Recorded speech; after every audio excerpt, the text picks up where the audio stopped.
Inferno di fuoco a Cagliari. Un vasto incendio ha distrutto ben 9 veicoli industriali in Viale Monastir nella notte. Danni ingenti, stimati in migliaia di euro. Io sono Matteo e ti ringrazio per essere qui sull'Isola Informa. Se vuoi restare aggiornato sulle notizie della Sardegna, iscriviti al canale e lascia un like. L'allarme è scattato alle 2:30 del mattino in Viale Monastir, a Cagliari, nel piazzale di una ditta di noleggio piattaforme aeree.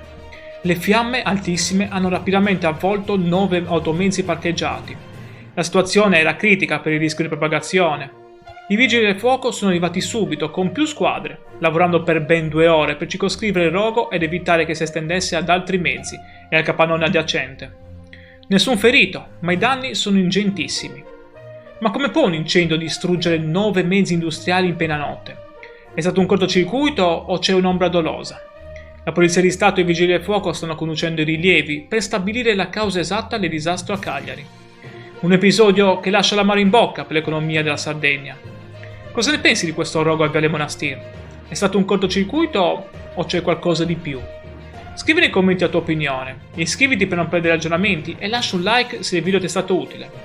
Ti saluto e ti ringrazio per il supporto, stammi bene e ci vediamo per il prossimo video.